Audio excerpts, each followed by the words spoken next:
Irmãos, glórias a Deus, amém.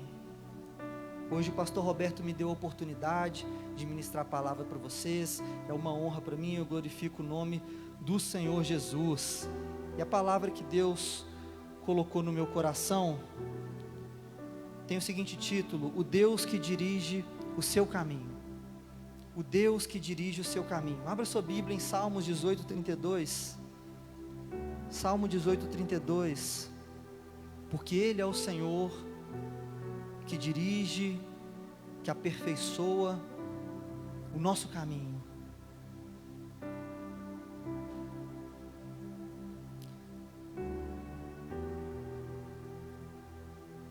Salmo 18, 32 diz: o Deus que me revestiu de força e aperfeiçoou o meu caminho. Só quero essa parte do texto, só essa parte do texto. O Deus que me revestiu de força e aperfeiçoou o meu caminho, é o nosso Senhor, amém? Feche seus olhos. Querido Senhor, essa é a tua palavra. Se o teu Espírito Santo não falar conosco, o homem não tem argumento, Senhor. Não seremos transformados no nosso espírito, se o Senhor não mover de dentro para fora, Espírito Santo. Portanto, nós clamamos, porque a tua palavra diz: invoca-me e eu te responderei, e anunciar-te-ei coisas grandes e ocultas que não sabes. Então, Pai, abre nosso coração nessa noite, conceda-nos, Senhor, espírito de sabedoria e de revelação, no pleno conhecimento de Jesus Cristo, para que nós possamos crescer na tua palavra, crescer em te conhecer e prosseguir em te conhecer, Senhor. Como disse Moisés em certa oração: Senhor, que eu possa achar graça aos teus olhos em conhecer o teu caminho, e dessa forma conhecer o Senhor. Que nós possamos, Senhor, conhecer o teu caminho para nós, e dessa forma ver a tua face e conhecer o nosso Redentor. Em nome de Jesus nós oramos, amém, amém e amém. Glória a Deus. Irmãos, Ele é o Deus que dirige nossas vidas. Ele é o Deus que planeja todas as coisas diante de nós, ainda que a gente muitas vezes não acredite, ou venha uma onda de incredulidade. Talvez, se eu perguntar para cada um, 99,9% vai dizer de uma forma rápida, talvez até mecânica: não, é claro, tudo está no controle de Deus, Deus está no controle de todas as coisas. Eu também respondo isso, mas aí quando vem aquela dificuldade, aquela luta, aquela batalha, ou então aquela promessa que demora anos, ou então você nem tem uma promessa, mas está demorando anos para mudar uma situação, e aí vem uma angústia, aí vem uma ansiedade, e aí você lê o texto que diz que todas as coisas cooperam para o bem daqueles que amam a Deus, e isso te faz pensar: todas as coisas? Mas será que até isso? Irmãos, o nosso Deus é um Deus zeloso. Jeremias 1,12 diz que Ele vela sobre a sua palavra a fim de cumpri-la. Se Ele prometeu, Ele é fiel para cumprir. Se Ele promete que toma o nosso caminho nas mãos, Ele é fiel para cumprir.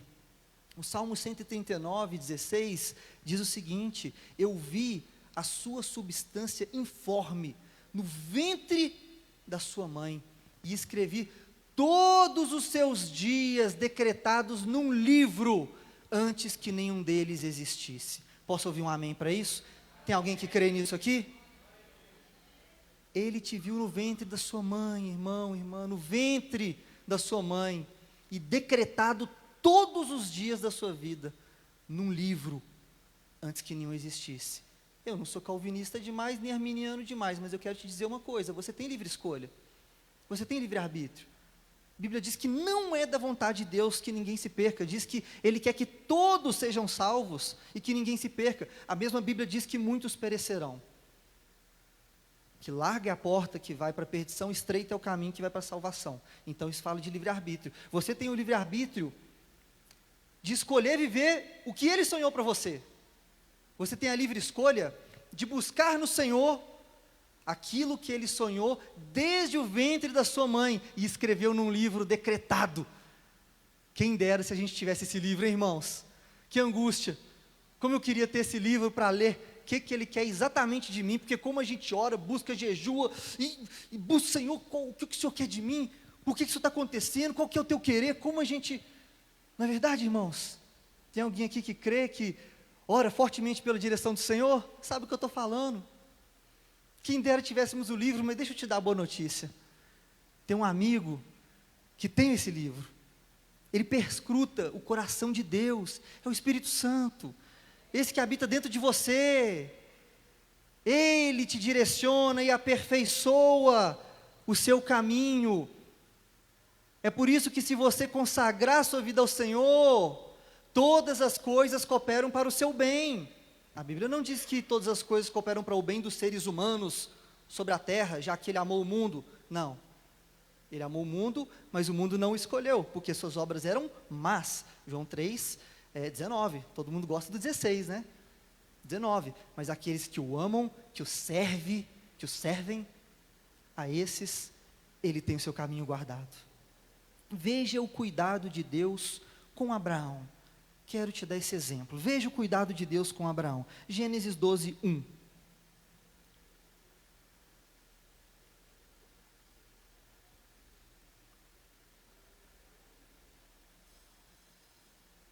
Ora, o Senhor disse a Abraão: sai da tua terra, da tua parentela e da casa do teu pai, e vai para a terra que te mostrarei. Versículo 4, pula para o 4. Partiu, pois, Abrão ainda, como lhe ordenara o Senhor, e Ló foi com ele. Tinha Abrão 75 anos, quando saiu de Harã. Na sua Bíblia está escrito alguma outra coisa? Ele saiu de Harã. Foi daí que ele saiu, né? Interessante que Estevão, no Novo Testamento, nos dá outro relato. Sim, o Estevão, cheio do Espírito Santo. Sim, nós sabemos que a revelação é progressiva. E quanto mais se avança os personagens bíblicos, os servos de Deus, mais você vê um povo com mais revelação de Deus. E o que Estevão diz? Atos 7, 2. O que Estevão diz sobre Abraão? Se você é rápido aí no dedo, você abre rapidinho. Se não, não sei se alguém está colocando aqui os versículos. Estevão respondeu: varões, irmãos e pais, ouvi. O Deus da glória apareceu a Abraão, nosso pai, quando estava na Mesopotâmia, antes de habitar em Harã. E lhe disse: sai da tua terra, da tua parentela, vem para a terra que te mostrarei. Então saiu da terra dos caldeus e foi habitar em Harã. Quando que Deus chamou Abraão? Foi antes de Harã. Foi aqui, em Ur dos Caldeus, na Mesopotâmia. Não sei se esse texto falou que é em Ur dos Caldeus, mas é em Ur dos Caldeus, lá na Mesopotâmia.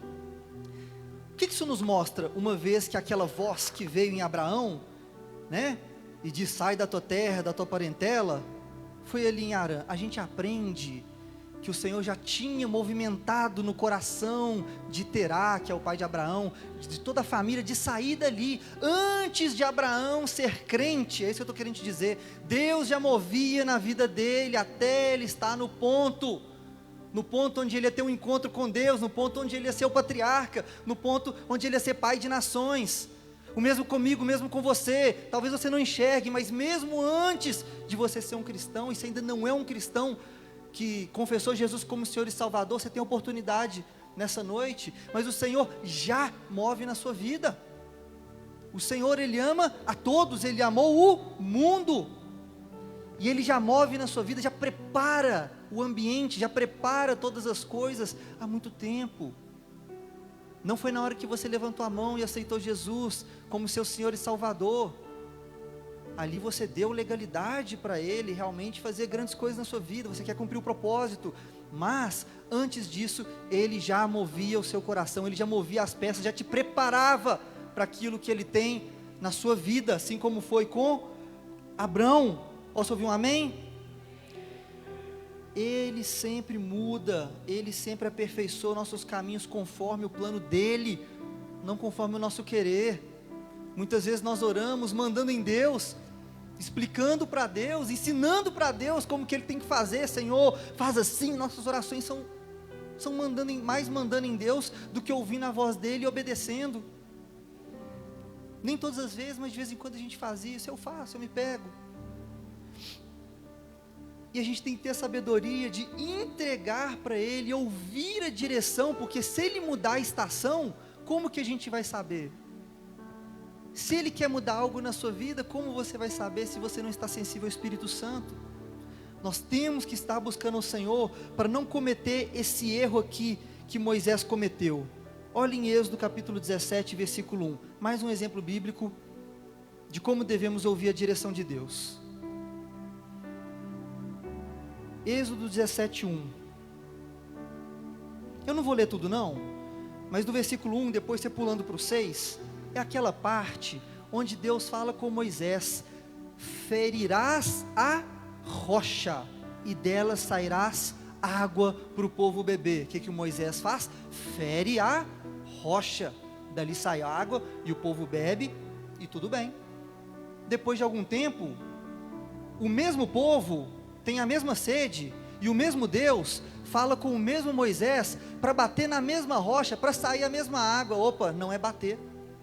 Olha se você não está atento, está tudo igualzinho, é a mesma coisa, parece que repete o texto bíblico lá na frente. Não, lá na frente em Êxodo, em Números 20, no versículo 8, é quase idêntico aquilo que Deus faz com Moisés, com o povo de Deus, com a rocha, com a sede, com a água. Mas dessa vez, Deus mudou a ordem, Deus mudou aqui o ministério. Toma o bordão, ajunta o povo, tu e Arão, teu irmão, e diante dele falai a rocha, falai com a rocha, e ela dará sua água. Assim lhes tirareis água da rocha, e dareis a beber à congregação e aos seus animais. Então Moisés tomou o bordão de diante do Senhor, como lhe tinha ordenado. Até aí tudo bem, como lhe tinha ordenado, certinho. Moisés levantou a mão e feriu a rocha 2 vezes com seu bordão, e saíram muitas águas, bebeu a congregação e seus animais. Mas o Senhor disse a Moisés e a Arão: visto que não crestes em mim, para me santificardes diante dos filhos de Israel, por isso não fareis entrar esse povo na terra que lhe dei. Olha a falta de atenção num detalhe. Irmão, esteja sensível para aquilo que Deus quer mudar na sua vida. Não ande no automático do cristianismo. Vem na igreja domingo, levanta a mão, canta o louvor, dá o dízimo, escuta a pregação, tchau e bênção, aleluia. Não deixa acontecer do seu coração se acostumar com a glória. Não deixa esse tipo de insensibilidade chegar até você. Tenha temor do Senhor todos os dias ao abrir a Escritura. Tenha temor do Senhor todos os dias ao buscar a direção dEle, e tenha ouvidos sensíveis, para que se Ele mudar o seu caminho e te conduzir para onde Ele quer, assim como o condutor de um carro conduz, assim como o condutor de um barco conduz, assim como o oleiro molda conforme quer o vaso, que assim seja na minha vida e na sua vida. Amém para isso?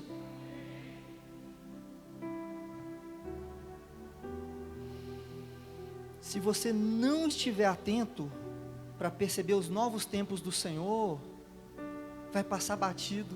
A bênção do Senhor vai passar, você não vai ver. Vou te dar um testemunho prático da minha vida, sem muitos detalhes, mas eu orava e buscava o Senhor em algo muito importante da minha vida, numa das coisas mais importantes da minha vida, né?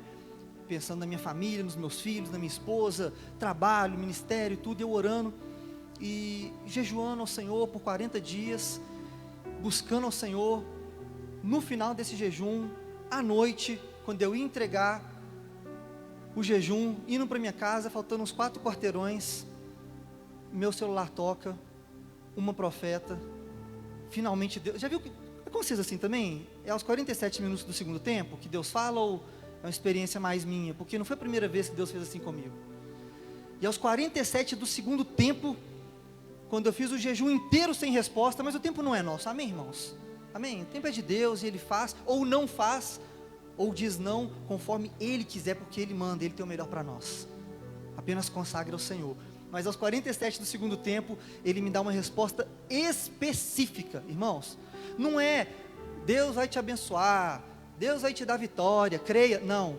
Específico, eu sei que você está fazendo isso, que você não contou para ninguém, o Espírito Santo me diz isso, isso e isso, a pessoa leu o meu coração. É claro que alguém contou para ela. Já viu que o Espírito Santo é tão dedo duro? Mas o bom é que ele fala para as pessoas certas, pessoas de bom coração, profetas, pessoas de intercessão, e glória a Deus. Falou com esse profeta, com essa profeta, uma mulher, e ela me falou ali aos 47 do segundo tempo, irmãos. Se eu fosse um pouco mais leviano, eu tomava uma decisão lá atrás.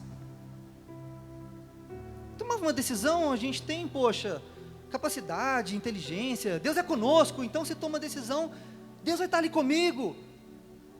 Será que é assim? Eu me prostrei, eu busquei 40 dias e Deus falou comigo ali no finalzinho. Então, irmãos, busque a vontade do Senhor em tudo. Ele já está preparando o seu caminho desde lá de trás. Não ore para Ele abençoar os seus caminhos, a sua vida, não. Viva o caminho dele que já é abençoado, já é ungido, já é preparado. O sonho dele para você é melhor do que o meu sonho para você, do que o seu sonho para você.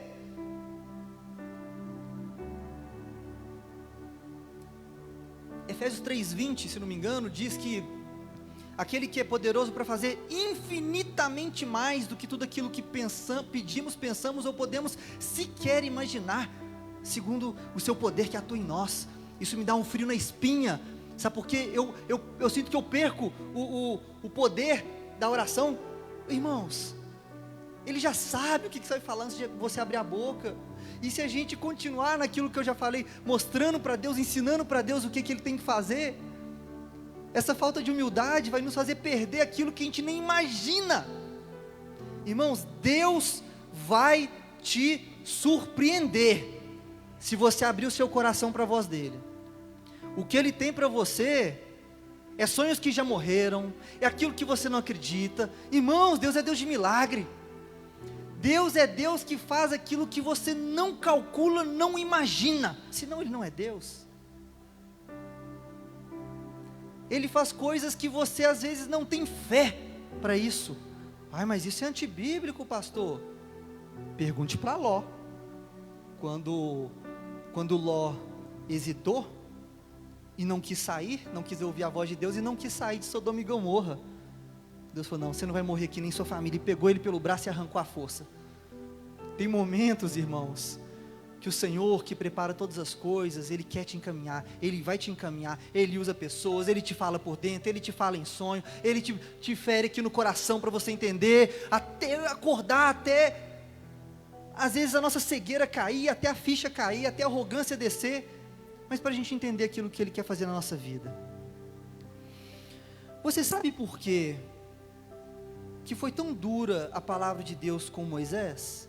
Quando ele fere a rocha pela segunda vez, ao invés de falar com ela, que era a instrução, porque a rocha aponta para Cristo. 1 Coríntios 10:4, e beberam da mesma fonte espiritual, o povo de Israel, porque bebiam de uma pedra espiritual que os seguia, e a pedra era Cristo. Jesus foi batido uma vez só, lá na cruz. Isso é profético. Não se pode bater 2 vezes na rocha, é só uma, a outra é para falar. Nós falamos com Ele, a rocha. Nós temos livre acesso.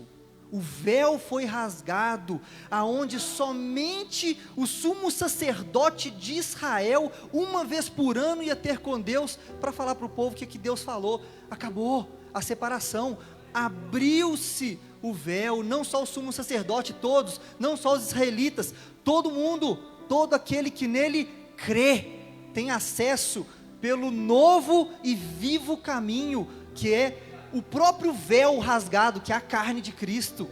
Por meio de Cristo temos livre acesso para falar com a rocha, para falar com Ele, amém? Aleluias! Um outro exemplo que muda a trajetória da nossa vida, é quando a gente entende o que Deus falou, em 1 Reis com o profeta Elias. Agora me deu até branco se é Elias ou Eliseu, acho que é Elias, enfim. 1 Reis 17:4 diz: beberás da torrente, e ordenei aos corvos que ali mesmo te sustentem. Vocês lembram, ele fugiu ali, fez um grande milagre, desceu fogo do céu, queimou os altares, acabou com os profetas de Baal e tal, vários milagres. Em algum momento ele fugiu para um local, o profeta fugiu para um local e Deus deu provisão. Irmãos, quando acaba a provisão na nossa vida, o cristão tem que ser muito cheio do Espírito Santo, tem que conhecer um mínimo da Bíblia e tem que ter muito amor por Deus, para não entender que Ele o abandonou, mas para entender que mesmo na falta de provisão.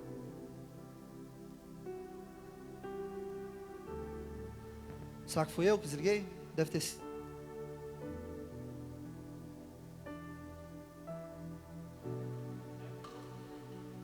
Som. Está desligando, agora não foi eu não. Som. Se desligar de novo, está no púlpito. Se desligar de novo, eu pego o outro. Mesmo na falta de provisão, você não parou de ser filho de Deus. A gente não pode ser como cristão ioiô. Às vezes está lá embaixo, às vezes está lá em cima. Estou cheio de espírito, estou dando glória. Depois estou na depressão profunda, estou mal. Irmãos, você estando mal ou estando bem na sua alma, o seu espírito continua sendo filho. Você continua sendo filho de Deus, cuidado pelo Senhor, amado.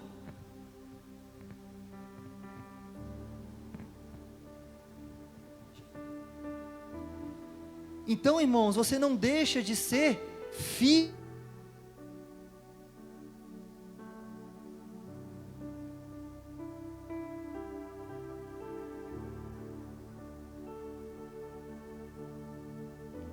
Som, teste.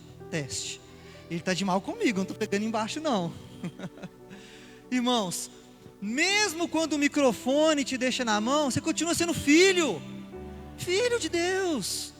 Não muda, amado, cuidado. Algumas pessoas, ao acontecer o que aconteceu aqui, 1 Reis 17:4 até o versículo 9, em certo momento, o Senhor faz parar de vir a provisão. O corvo que sustentava o profeta parou de vir. Alguns vão se desesperar. Eu pequei, aconteceu alguma coisa, pergunte a Jó. Jó não fez nada, era um teste, era uma prova, era para mostrar para o mundo, esse Deus que provém e que transformou a vida dele, deu 2 vezes mais no final. Quando acabou a comida ali para o profeta, Deus ainda coloca ele em prova. Vai por uma viúva de Sarepta que te sustentará. Chega lá, ela era pobre, tinha nada, prestes a morrer. Irmãos, ambientes de milagre. Quando falta provisão e você pensa que o Senhor te abandonou, irmãos, em nome de Jesus, não deixa o diabo, não deixa o inimigo te enganar. Aqueles que são os verdadeiros filhos, eles vão adorar em todas as circunstâncias, não somente quando tem a provisão, em todas as circunstâncias, nós vamos adorar e entender que Ele não perdeu o controle, que Ele está cuidando desde lá de trás, encaminhou até aqui, como fez com Abraão, e que todas as coisas cooperam para o bem daqueles que amam a Deus. Como termina a história do profeta? Milagres. Tanto a viúva tem uma grande provisão, a viúva de Sarepta, como ele também vive desse milagre. Deus, irmãos, conforme a sua fé, Ele tem para transformar a sua vida, Ele tem recurso para te dar, não somente a vitória que você pensa, mas muito mais do que você sonhou, do que você pensou, do que você calculou, amém? Glória a Deus. Um terceiro exemplo é Noé. Acho muito interessante o que Deus fez na vida de Noé, e é o que eu vejo Deus fazer na vida de muitos irmãos que a gente acompanha, na minha vida, na vida de grandes homens de Deus que dão testemunho. Deus chamou Noé com um propósito lindo, e eu te pergunto, qual que era o propósito de Noé? Qual que era, para que Deus chamou Noé? Construir a arca, não é verdade? Só que não é esse o propósito, irmãos. E se Noé ficasse apaixonado demais com o ministério dele, ele não entendeu onde é que Deus queria levá-lo. Na verdade, aquilo que Deus fez Noé construir, que demorou 100 anos, e Noé pôde usufruir, pôde usar daquele ministério apenas 40 dias, não era a obra final de Noé, não era o chamado final de Noé, era apenas o meio através do qual ia conduzi-lo para o seu propósito eterno, que era repovoar a terra cheio de filhos de Deus. Esse é o propósito de Noé, após o dilúvio, repovoar o mundo cheio de filhos de Deus. Se nós não entendermos o processo e continuarmos murmurando, quem já leu o Antigo Testamento? O que a murmuração faz? Prendeu o povo de Israel. Era para eles andarem por 10 dias. Alguns teólogos dizem que é 14, outros dizem que é um pouco menos, tanto faz. Cerca de 10 dias eles chegavam no local onde é que eles tinham que chegar, no ponto final. Demorou 40 anos. Ainda por cima a maioria morreu de tanto pecar, de tanto murmurar contra o Senhor. Então, irmãos, o deserto existe na nossa vida, a falta de provisão, como aconteceu aqui com o profeta. Qual que é o tempo do nosso deserto? É nós que decidimos, somos nós. Quem pode prover o deserto pode ser Deus, se não for viver realmente a consequência de um pecado, né? Mas Deus pode prover um deserto, mas o tempo que você vai ficar nele, é você que decide, é o tempo que nós somos cabeça dura, ou que nós a venda não cai, para entendermos aquilo que Deus quer fazer na nossa vida, o que Ele quer te transformar, o que Ele quer te ensinar, para você ir para a próxima fase. Deus tentou aqui com o povo de Israel. Só Josué e Caleb entenderam, só eles se prostraram, só eles deram um bom testemunho em vista de algo que era terrível. O povo é gigante, é dificílimo entrar naquela cidade, eles vão nos matar, era óbvio, era só calcular. Mas a fé é muito maior do que o cálculo, a fé é muito maior do que o óbvio. Então, irmãos, aquilo que Deus faz na sua vida, o processo que está acontecendo na sua vida, não murmure, adore ao Senhor. Você devia agradecer. Deus fez tanto comigo, irmãos. Eu estou pregando algo que eu vivi intensamente quando eu tive uma decepção muito grande, e Deus falou isso na minha vida. Eu orava, eu chorava, e Deus usou aquela música, você devia, do Preto no Branco, você devia agradecer, você devia adorar, né? As obras de Deus os planos de Deus são maiores que os seus. Deus falou tremendamente na minha vida sobre isso, e queimou no meu coração. E ali eu passei a adorar, em vez de murmurar. A murmuração não te leva a lugar nenhum. O processo, o meio do processo, ele vai virar vai te puxar para longe do querer de Deus, do centro da vontade de Deus. Noé não se apaixonou com seu ministério, com a obra de sua mão, não se apaixonou com a arca. Imagina, você construindo um projeto por 100 anos, e 40 dias depois, Deus manda você largar esse projeto. Pessoas que se apaixonam com o seu eu, o meu trabalho, a minha formação, meu ministério, perdem aquilo que Deus realmente tem nas nossas vidas. Não eternize momentos, tem coisa na nossa vida que é passageira. Deus pode mudar caminhos e Ele muda. Pode não fazer sentido. Pode não fazer sentido. E eu digo mais: Deus é Deus porque a gente não entende o que Ele vai fazer lá no futuro. A palavra mostra claramente em vários textos, como em Provérbios, por exemplo, que diz que a glória de Deus é esconder as coisas do homem, e a glória do homem é perscrutar as coisas de Deus, é descobri-las. Em Isaías 45:15, a Bíblia diz que Deus é um Deus que se esconde, para você buscá-lo, é claro. Você vê Jesus cegando, Deus cegando os olhos dos discípulos, para não entender que era Jesus ali na estrada junto com eles. Eles não viam que era Jesus. Que impressionante. Na hora que Jesus senta na ceia e faz a ceia com eles e desaparece, e todo mundo vê que era Jesus. Deus, Ele tem esse dom e essa grandeza de se mostrar que é maior do que nós, maior do que a nossa previsão, maior do que podemos calcular, prever. Você não vai entender o que Deus está fazendo na sua vida, ou então Deus não é Deus. Não vai entender mesmo. Pode não fazer sentido, e não vai. Esse é o Senhor. Esse é o Senhor. Como que foi com Abraão? Mesmo sem entender, ele confiou. Faz sentido você ter um filho de um milagre, depois de velho, Isaac, e Deus mandar matá-lo? Mate seu filho, seu único filho. Faz sentido? Não tem sentido. Não tem sentido. Ele confiou e Deus mudou a mesa de uma forma extraordinária. Assim como você aceitou sacrificar o seu filho, eu vou sacrificar o meu. Ali que ele mostrou para o mundo que ele iria sacrificar Jesus.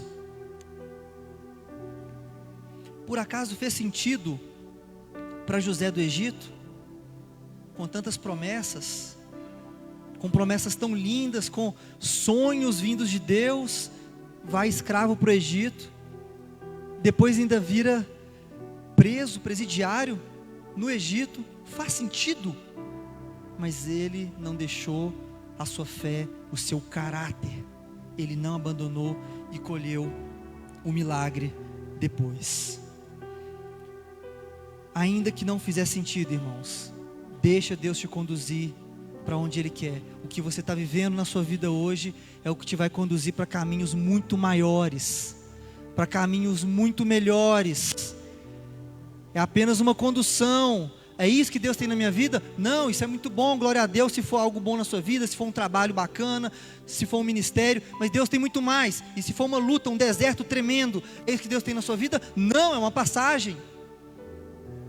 Deus usa situações para nos levar para o projeto maior, para o sonho eterno que Ele tem, que Ele viu no ventre da sua mãe, quando você era uma substância informe. Com Moisés a mesma coisa. Eu te pergunto, qual que é o propósito de Moisés? Tirar o povo do Egito? Salvar o povo do Egito? Salvar o povo de Israel? Não, isso quem foi Deus, e com mão forte. O Antigo Testamento é abarrotado de textos falando assim: eu te tirei do Egito, da escravidão, com mão forte. Eu te tirei, diz o Senhor. O tempo todo Ele deixa isso tão claro. Tirar o povo, conduzir o povo de Israel para fora do Egito, é apenas o meio através do qual Deus colocou Moisés no centro do propósito dele. No centro, toma aqui. No centro do propósito dele, que era ensinar um povo de dura cerviz, um povo com a mente impregnada com deuses, com politeísmo, com cultura egípcia, ensinar esse povo a ser uma nação de sacerdotes. Esse era o propósito de Moisés. E uma baita missão, que quase matou ele, de trabalho, de estresse, de tudo, até ele entender a forma que Deus queria. Então entenda, irmãos, comigo, com você, é a mesma coisa. O que você está vivendo hoje é o meio através do qual Ele vai te levar para o seu propósito eterno. É o meio através do qual Ele vai te fazer viver as grandiosidades de Deus. Isso vale para quem tem fé. Isso vale para quem disser sim para Deus. e não para a incredulidade, para a murmuração, porque Tiago diz que aquele que duvida, aquele que não acredita, é como uma onda que é jogada para lá e para cá, é como alguém que olha no espelho a si mesmo, e logo esquece da face que viu. Não espere receber nada do Senhor. Olha a diferença da incredulidade e da fé. Sem fé, não se pode agradar a Deus, Hebreus 11:6. Antes, aquele que se aproxima de Deus tem que crer que Ele existe e que é galardoador daqueles que o buscam. Essa palavra vale para quem abraçar, para quem tiver fé, para quem disser, sim Senhor, glória a Deus, o que eu estou vivendo, eu dou glória a Deus, é bom, é ruim, eu dou glória a Deus. Eu passei uma fase difícil, os irmãos sabem, trabalhando em madrugada, sem ver meus filhos, dormindo quase nada, madrugada, só madrugada, e muito difícil, muita luta, e o salário não é essas coisas, e eu vou te dizer, eu ia e voltava, cantando louvores, agradecendo, glorificando, buscando o Senhor, glória a Deus, louvado seja o nome dEle.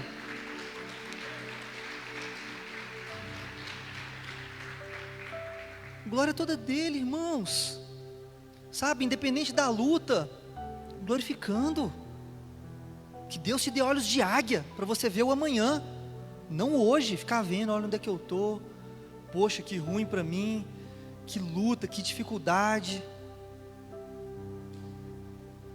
ao invés de adorar, é aí que está a sua vitória, irmãos, é aí que está a porta aberta para você, é quando você adorar, no momento ruim, no momento de luta, a Bíblia diz para a gente adorar em todos os momentos, adore a Deus em tudo, em todas as circunstâncias, não por causa de todas as circunstâncias, eu bati o carro, aleluias porque eu bati o carro, não é isso, a despeito de eu ter batido o carro, aleluia, não é a respeito disso, é a despeito disso, eu dou glória a Deus, né? Alguns veem o veículo batido, outros veem que sobreviveu, que não aconteceu nada, então depende dos seus olhos, da sua fé. Repito, cuidado para não prorrogar o tempo do seu deserto, porque é você que decide o tempo que vai ficar lá. E se alguns não creem muito nisso, é muito comum, isso aqui que eu estou falando é um pouco polêmico, é polêmico sim, eu quero ler um texto, Gênesis 15:13,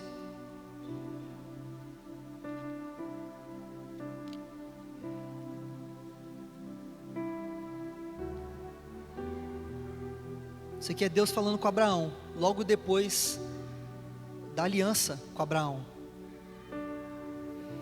Então lhe foi dito, sabe com certeza que a tua posteridade será peregrina em terra alheia, e será reduzida à escravidão, e será afligida por 400 anos, você pode repetir? 400 anos, obrigado, mas também eu julgarei a gente a quem tem de sujeitar-se, e depois sairão com grandes riquezas, profecia cumprida, não é? Quando chega lá no Egito, o povo sai, e Deus julga o povo do Egito, quebra com eles, e ainda sai com as riquezas do povo do Egito, legal, mas vamos ver como é que isso aconteceu lá na frente? Êxodo 12:40, Êxodo 12:40, vamos ver o cumprimento da promessa? Era quantos anos, irmãos? Eu esqueci. Obrigado. Ora, o tempo que os filhos de Israel habitaram no Egito foi de 430 anos. Aconteceu que, ao cabo de 430 anos, nesse mesmo dia, todas as hostes do Senhor saíram da terra do Egito. E agora? 400 ou 430? Quem dá mais? Irmãos, deixa eu te explicar. Que uma vez eu expliquei para um casal de noivos, eu e minha esposa fazendo um discipulado, e ela me falou, Deus disse que nós vamos nos casar, não foi homem, não foi vento, foi Deus. E eu disse, aleluia, glória a Deus, Ele seja louvado. Agora deixa eu só ler um texto para você, foi lá em Gênesis, no capítulo 12, no versículo 40, e li esse texto. Depois eu fui lá em Êxodo, capítulo Peraí, o primeiro é Gênesis 15, 13, depois Êxodo 12, 40, e li, e falei, você está vendo uma diferença? Por que a promessa de Deus não se cumpriu exatamente como Ele falou? Se cumpriu, Deus é Deus, Ele cumpriu, tá? Mas por que não se cumpriu exatamente no tempo?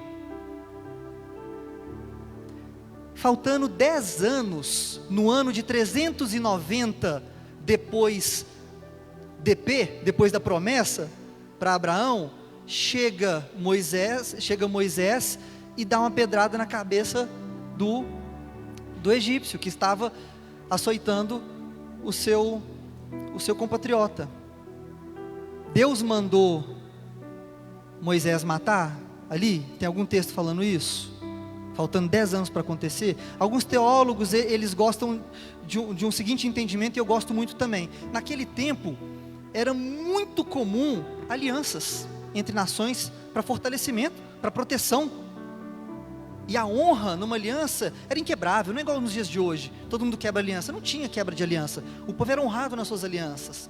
Então como que poderia acontecer que o povo de Israel fosse liberto?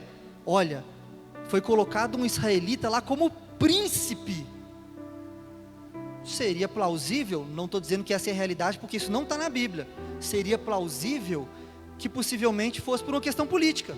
Aquele príncipe do Egito, que é um israelita, fizesse aliança. O povo de Israel está muito grande, vão matar os bebês, vão escravizá-los. Não, eles estão grandes, vamos fazer aliança, eles vão nos proteger e dá tudo certo. Está tudo certo. Então essa é uma teoria bíblica, uma teoria, né, teológica. Mas não, faltando 10 anos para o cumprimento da promessa, seja lá como se fosse cumprir essa promessa, essa é apenas minha opinião, ele dá uma na cabeça do egípcio, do guarda, tentando ser o líder do povo de Israel antes da hora. Deus não tinha aberto as portas ainda. Daí, quanto tempo que Moisés vai para o deserto ser tratado por Deus? Quem lembra? 40 anos. Quanto que é 390 mais 40? 430. Bateu ou não bateu? 430. Que atraso é esse de 40 anos, ao todo 30 anos? É o atraso da intervenção do homem. O homem não pode interferir. Vai lá em 2 Pedro 3. Aguardando e apressando a volta de Cristo. Agora vem me dizer que o homem não interfere nos projetos e nos tempos de Deus. Você vai estar aguardando e apressando, como se apressa a volta de Cristo, é óbvio, pregando o Evangelho, em todas as nações, fazendo a obra como igreja, enfim. Podemos sim interferir. Uma pessoa pode sim interferir no projeto, ela pode abandonar Deus. Qualquer um de nós pode abandonar a aliança aqui, hoje, agora, e ir para o mundo. Decisão. Ou você pode abraçar a fé e subir um degrau de fé e dizer sim para Deus, dizer glória a Deus, independente da situação que eu estou vivendo. Glória a Deus pelo que eu já tenho, e glória a Deus pelo que eu terei. Isso um judeu messiânico me ensinou, quando eu trabalhei no centro. Ele pegou o Salmo 37, 4, 5 e falou, lê para mim. Eu li para ele. Alegra-te no Senhor, Ele contemplará os desejos do teu coração. Ele falou, agora deixa eu te mostrar. Esse alegra-te no Senhor não é de você sorrir igual um bobo. Senhor, não é isso. Deus, Ele nos proporciona coisas na terra, seja pouco, seja muito, Ele proporciona sim. E naquilo que Ele te proporcionar, se você se alegrar, você passa no teste. E aí você vai para um outro patamar. Se a gente der exemplo de coisas materiais, fica mais palpável. Mas eu não estou falando de coisas materiais. Também, pode ser.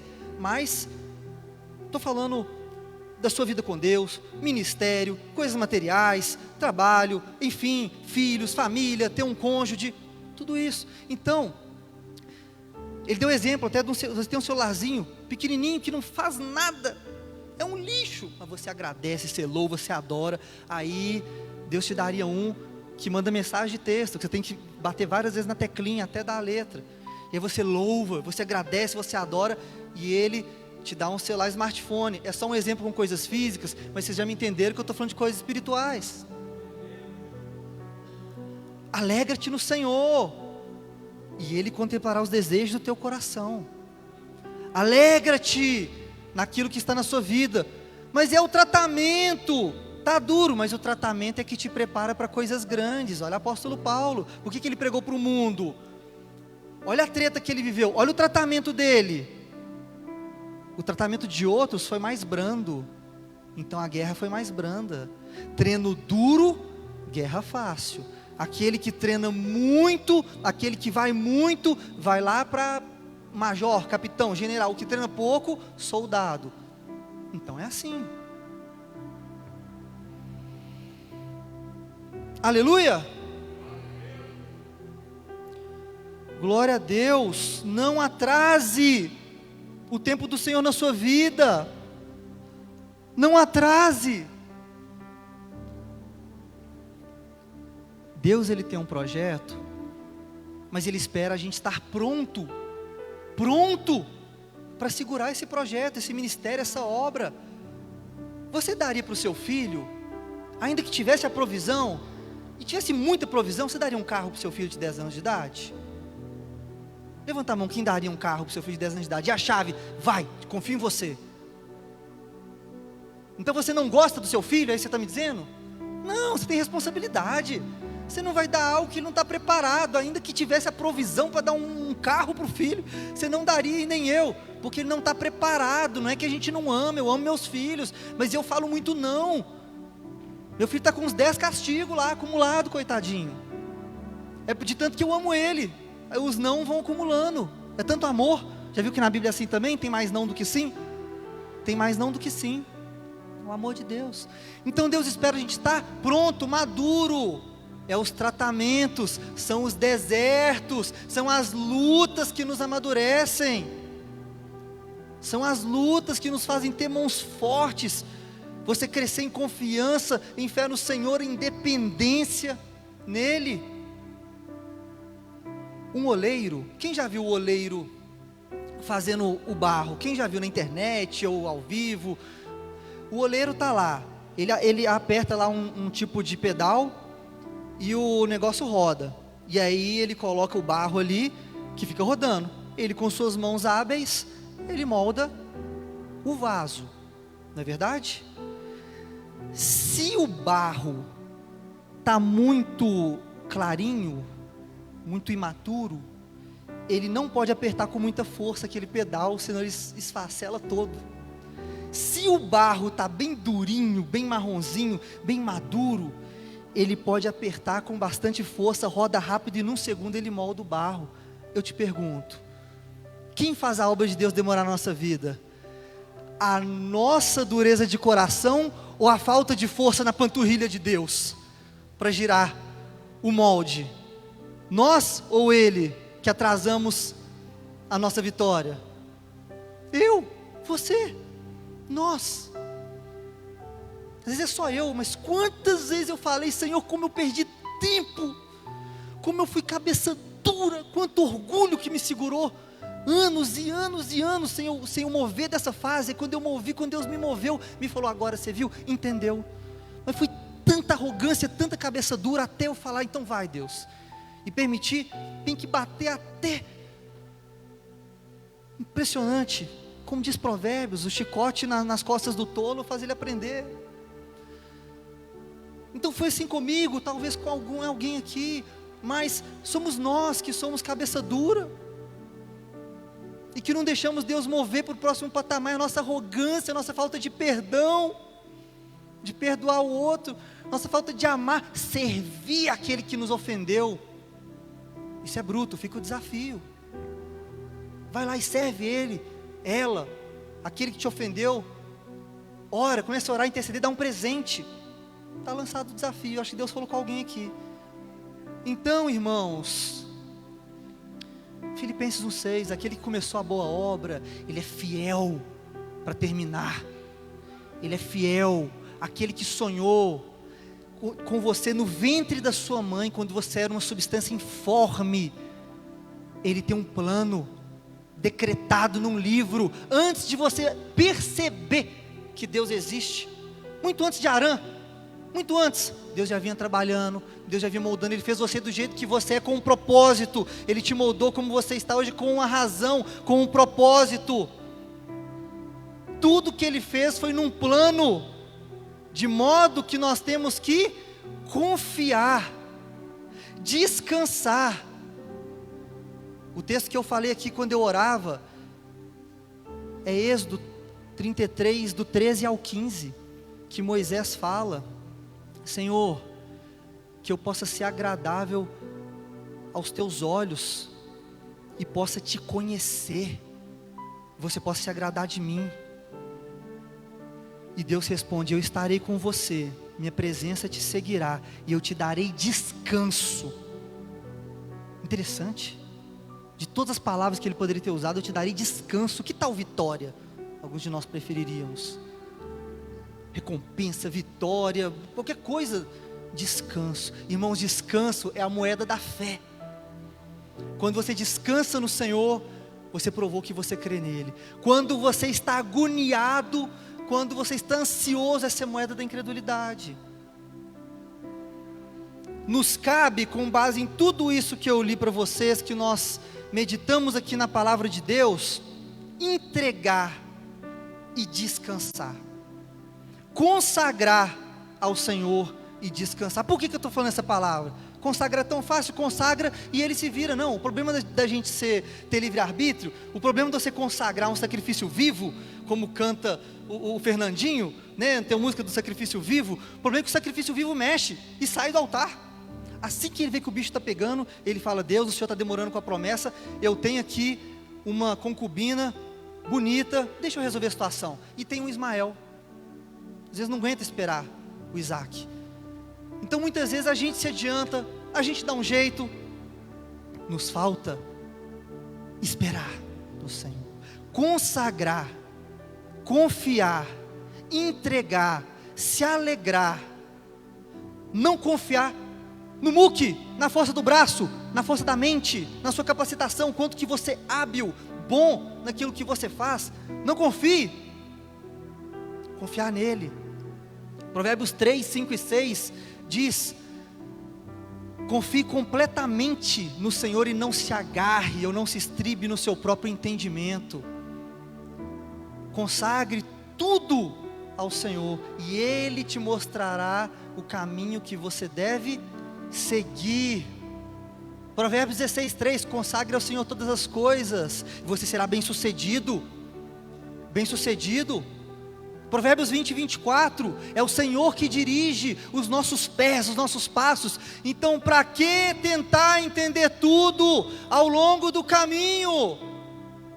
Para que tentar entender tudo ao longo do caminho? Jeremias 10, 23, eu sei, ó Senhor, que as nossas vidas nem nos pertencem, não podemos nem sequer planejar o nosso próprio caminho.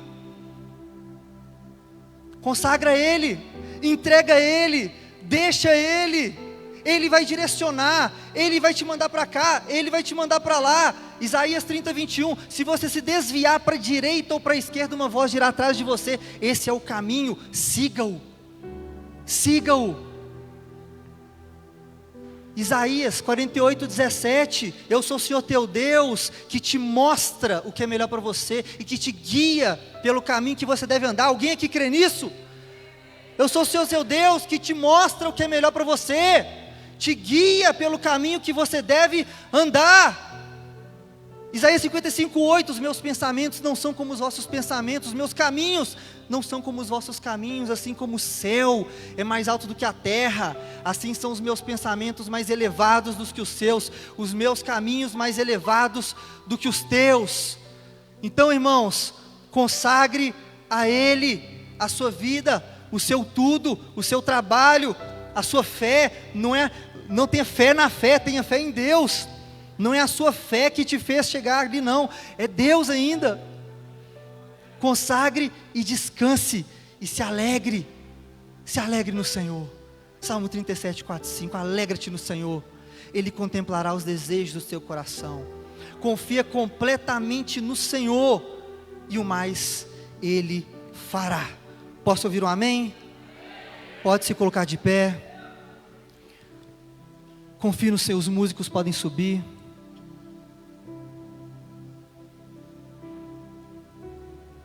Está sendo preparada a ceia. E eu quero repetir pela milésima vez, e eu não quero parar de repetir essa noite. Consagra ao Senhor. Não toma de volta não. Não deixa essa tentação de tomar de volta não. Consagra, entrega e deixa. Entrega aquela pessoa da sua família difícil, entrega ao Senhor. Só dobra o joelho, entrega aquela causa, sua vitória, sua prosperidade, trabalho, desemprego, dificuldade, situação, entrega, descansa. Enquanto isso, alegra-te no Senhor. Por algum motivo você está vivo aqui na minha frente. Isso é prova da provisão de Deus. Quanto mais você falar que for difícil, que a coisa está apertada, mais eu te falo, os meus olhos estão me provando a grandeza de Deus. Você está vivo em pé aqui, você tem energia para ficar 40 minutos escutando. Deus é Deus de milagre mesmo, então na sua vida Ele é grandioso. Com tanta luta você está aqui. Irmão, Deus vai operar. Eu quero fazer uma oração. Eu quero que todos fechem os olhos e orem junto comigo. Enquanto os irmãos aguardam aqui um minuto, eu quero fazer uma oração. E se você realmente quer consagrar sua vida ao Senhor, de todo o coração, entregar nas mãos dEle, descansar, você faz essa oração junto comigo. Feche seus olhos e diga: Senhor Jesus. Diga mais forte: Senhor Jesus, eu te entrego a minha vida. Toma ela é tua, de modo que não sobrou nenhuma para mim. Eu repito, a minha vida é tua, Senhor Jesus. Conceda-me o teu Espírito Santo, conceda-me viver na tua direção, viver no teu caminho, viver no teu propósito, que o Senhor sonhou para mim, desde o ventre da minha mãe.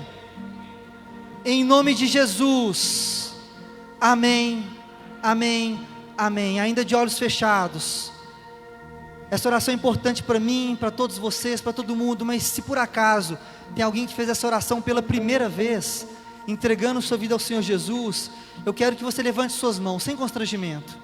Quero que você levante as suas mãos, todos de olhos ainda fechados. Você levante suas mãos para eu orar por você. Se tem alguém nessa condição, nós vamos tocar um louvor. Enquanto isso, os irmãos vão estar distribuindo os elementos da ceia. E se o Senhor tocar no seu coração, você vem aqui na frente, para que eu possa orar por você. Se você quer se reconciliar com o Senhor, ou se é a primeira vez que você está recebendo Jesus como seu Senhor e Salvador. Amém? Teu sangue leva-me além, a todas as alturas. Um caminho para Ele, onde eu posso me achegar, somente pelo sangue.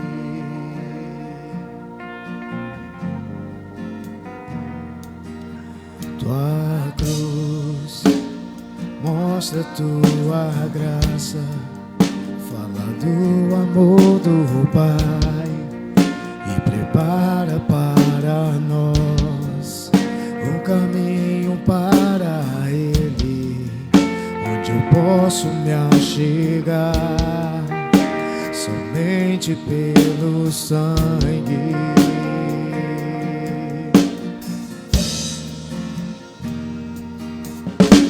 O que nos lava dos pecados, o que nos traz restauração, nada além do sangue, nada além do sangue de Jesus.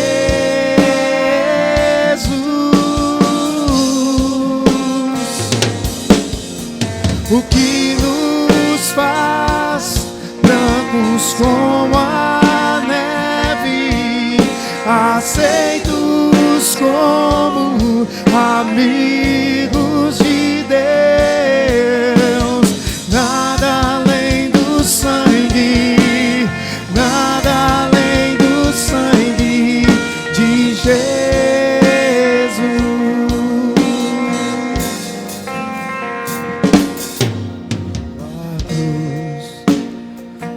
mostra tua graça, fala do amor do Pai e prepara para nós o caminho para Ele, onde eu posso me achegar somente pelo sangue.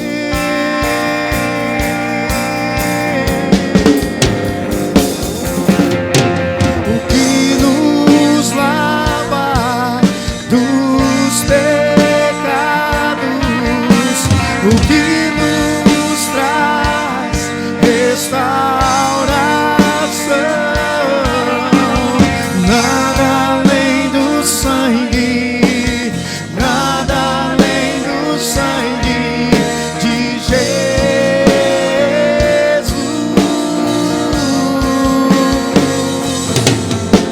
O que nos faz brancos como a neve, aceitos como amigos de Deus. Nada além do sangue, nada além do sangue de Jesus.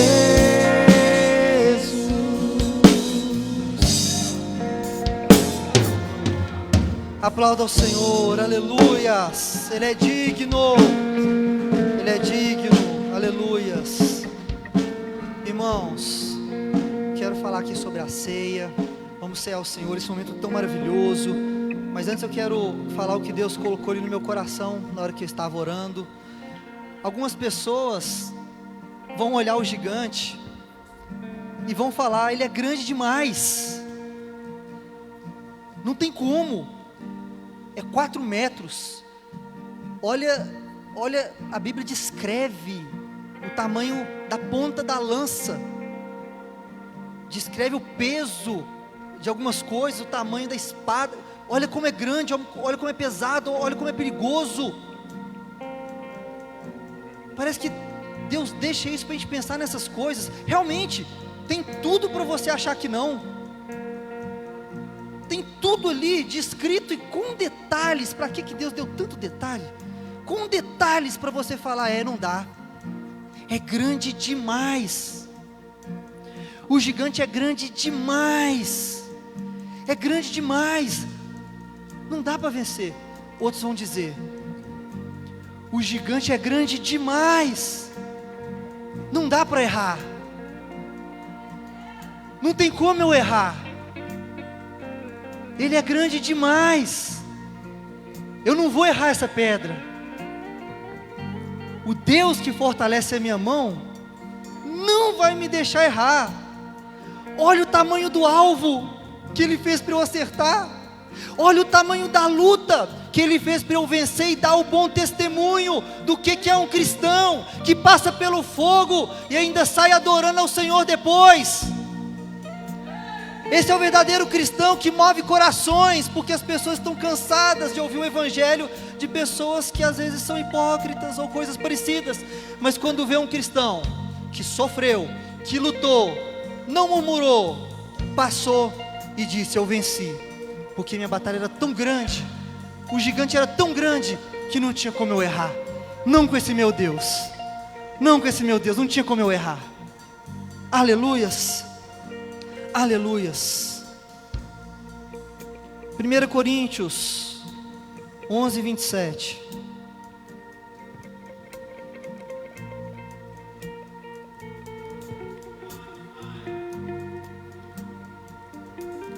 Aleluia, Senhor.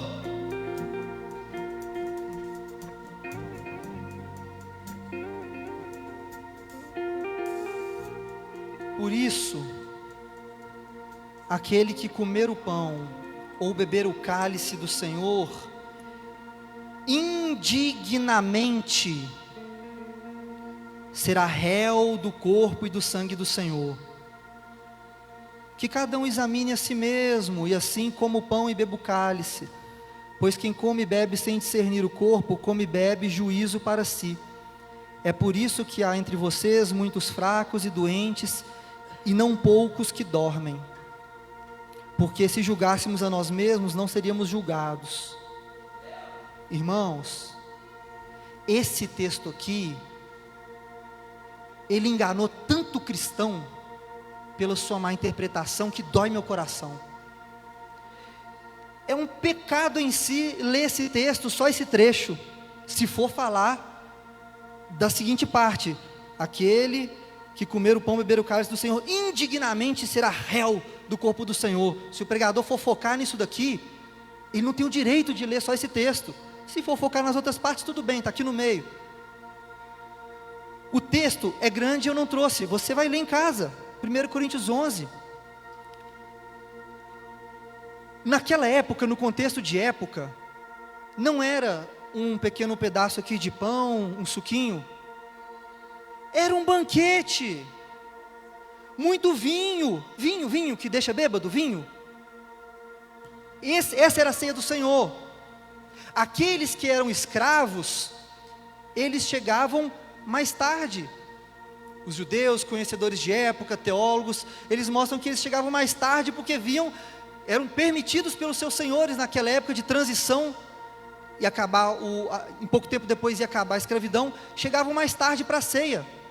Alguns chegavam um pouco mais tarde por outros motivos, e os cristãos estavam comendo igual glutões. E nesse texto aqui que eu estou lendo, um pouco antes, Paulo arrebenta com os cristãos, falando: vai comer em casa. Você não tem comida em casa? Vai comer em casa, isso é indigno. Vocês estão, se embeberrando, ficando bêbados, é para isso? Então, irmãos, isso aqui por muito tempo foi entendido como: aquele que comer e beber indignamente, opa, eu estou no pecado, peraí, eu não vou tomar a ceia. Irmãos, o diabo pregou isso para a igreja, me perdoem, foi o cão que pregou isso. Não deixe de tomar a ceia por causa do pecado, deixe o pecado por causa da ceia, deixe o pecado pela ceia do Senhor, porque é uma ordenança. Aleluia. É uma ordem de aliança de sangue, e a aliança de sangue tem compromissos de cá e de lá. Eu vou te dar a vida eterna, você vai para a glória, eu vou cuidar de você. Vai ter eventos difíceis, no mundo 3 aflições, tem essas promessas chatas também, estão ali, mas eu vou estar cuidando, o barco não vai afundar, tudo de bom. E você, tome a ceia do Senhor, é a grande ordenança do Senhor, antes da sua morte. Já viu como é importante as últimas palavras de alguém que vai morrer? São as últimas palavras dele. Tomem esse pão, bebam desse cálice, o pão representa o meu corpo, o cálice de vinho representa o meu sangue, para se lembrarem de mim, porque o Senhor foi ferido, rasgado, como esse monte de pedacinhos de pão, e o sangue dele foi vertido, representando aí como fosse o sangue na sua mão. Não é transubstanciação, o sangue não está aí de verdade, mas representa. Não deixe de tomar, não deixe a ordenança de aliança de sangue, ou você não está na aliança com Cristo. Não deixe a aliança de sangue com Cristo por causa do erro, por causa do pecado. Porque sabe de uma coisa? Se você ler esse texto assim: quem comer o pão e beber o cálice do Senhor de forma indigna é réu do corpo do sangue do Senhor. Se você ler com a interpretação que é por causa do pecado, você está igual aquele cara que orou de si para si mesmo e disse: eu jejuo tantas vezes, eu sou bom demais, eu dou o dízimo da hortelã, do endo, do cominho. Esse aqui é um pecador. E ele estava lá batendo o peito dizendo: eu sou indigno. Irmãos, não tem ninguém digno nesse mundo não. O Senhor veio para os doentes. É uma pegadinha quando ele falou isso. E não para os sãos. Uma pegadinha. Não existe essa coisa de sãos. Não existe tal coisa. A Bíblia diz que todos pecaram e destituídos foram da glória de Deus. No quesito espiritual e salvação, não existe são. Uma pegadinha para os fariseus, eles caíram direitinho. Eu e você somos indignos de tomar essa ceia que eu vou tomar daqui a pouquinho. Não tem ninguém digno não, irmão. Nós temos que viver na aliança, buscar a santidade, faz parte. Se você é salvo, naturalmente você vai viver a santidade, isso é natural. Você não é salvo pelas obras, você é salvo para as obras, é pela graça. Então, se você entende esse contexto de época, a única questão que de comer indignamente era não esperar o pessoal que ainda não chegou, era comer tudo igual o glutão e não esperar o resto do corpo de Cristo. Você vai ser réu do corpo, espere o corpo, não se embriaga, vai comer em casa. É isso que o texto fala. E as pessoas ficam oprimidas. Eu não vou tomar ceia, eu não vou tomar ceia, eu pisei na bola, eu tropecei, briguei lá em casa, já vim para cá, vou tomar ceia, eu não sou cara de pau. A Bíblia diz que, por isso que muitos dormem. Não. Olha o que a Bíblia diz. Depois de dizer, para não tomar indignamente, que cada um examine a si mesmo, e assim, coma o pão e beba o cálice. Não está falando examine e tenha temor, escolha com sabedoria se vai tomar ou não, porque olha lá, você gritou, tem palavrão nos seus lábios? O que você fez? O que você está arrumando? Não é bem assim para entrar aqui, não está escrito isso. Está escrito examine a si mesmo e coma e beba. O que é examine a si mesmo, irmão? O que é examina? Para alguém que é indigno, como eu e como você, é chegar a uma conclusão simples: eu sou indigno. Aí você vai lá em 1 João 9, aquele que confessar seus pecados a Deus, Ele é fiel e justo para perdoar e purificar de toda injustiça. Toda injustiça, toda injustiça. A ceia é para todo aquele que nele crê. Quando Deus manda Filipe falar com o eunuco, e ele falou: eis água, eu quero me batizar. Está vendo como as coisas de Deus são simples? Não tem rodeio? O que Filipe disse? Por acaso ele disse: opa, pera lá, você é dizimista? Você está em célula? Você já fez pelo menos o curso de casados para sempre? Você é casado, você está amaziado, você está fazendo coisinha errada? Como é que é as coisas? Não é bem assim para entrar aqui no time. O que Filipe falou? É lícito. Você crê que Jesus é seu Senhor? É lícito. Batiza na água. Você crê que Jesus é seu Senhor? Você crê que você é indigno e pelo sangue dele Ele te torna justo? É lícito. É lícito. Você pode tomar ceia com esse entendimento. Aleluia.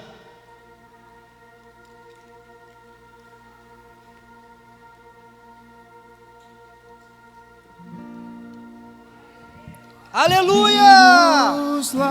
Glorifique o Senhor dos pecados. Aleluia! O que nos traz restauração, nada além do sangue, nada além do sangue de Jesus.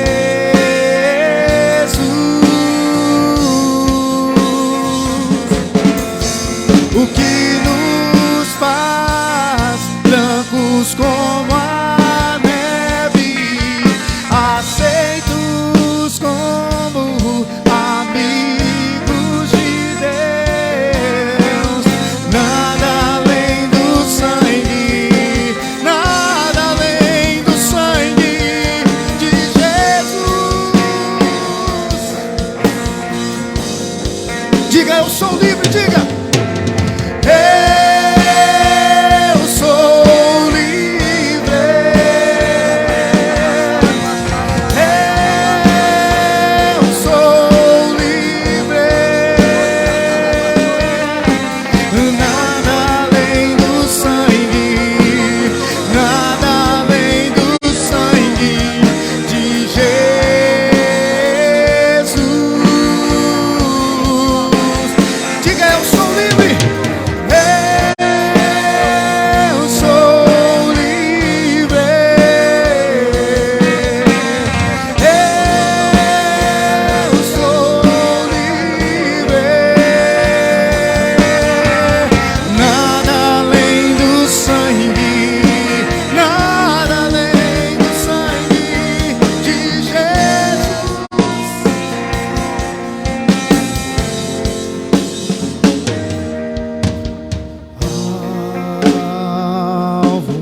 mais que a neve, alvo mais que a neve,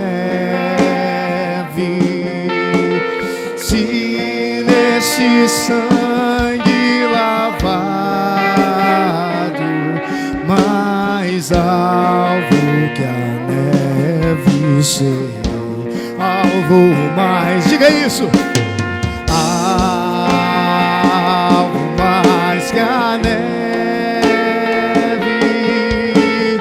alvo mais que a neve,